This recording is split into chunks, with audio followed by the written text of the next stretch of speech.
Hi, I'm Ross Eadie, your elected City Councillor for the Mynarski Ward, and this is our inaugural edition of the Mynarski Minutes, a weekly report from your City Councillor letting you know what's happening out there in our community.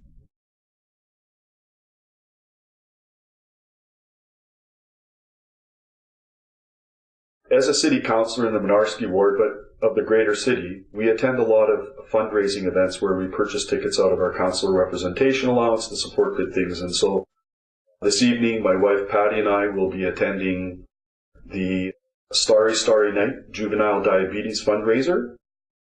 It's an important cause that I think the money goes to a good thing, and I'm sure that there are people who live with diabetes in our ward as well as around the city. So I think it's a really important event to support. But I just also wanted to mention, in terms of fundraising, a lot of people might have heard last month during our budget debates the whole issue about women's shelter looking for money to help keep them alive and keep them working.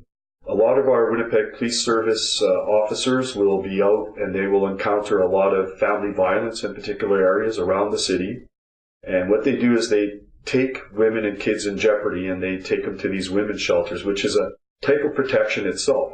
Policing is protection, but shelters are protection as well. And the controversy is whether or not the city of Winnipeg should fund such a thing. Now, I understand that the mayor, out of his own mayor's representation allowance, has provided a $18,000 grant to them, but they were needing in the order of $180,000 just to continue their operations.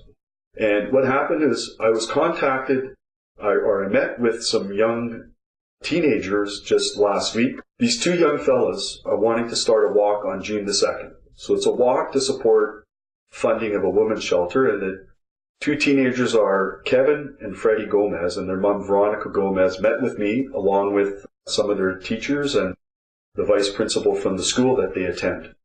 And these young fellas, they really get it. Their family experienced family violence, and they were helped with a shelter. And what they want to let people know is that there is hope, that there is a way to get out of violence like their family has, and to be able to put that in the past and look forward. The Winnipeg Police Service came to the Protection and Community Services Committee, and they talked about how they've looked statistically at violence on our streets. The violence against people that are random, where they don't know each other, is down about 40%. But the violence related to people who know each other is still quite high. And the problem is, our police service can't go into people's homes and be there when this violence is happening. They are called out, and it's a reactionary service. So what that points out is that there is a need for women's shelters to protect them, to keep them away from these abusers.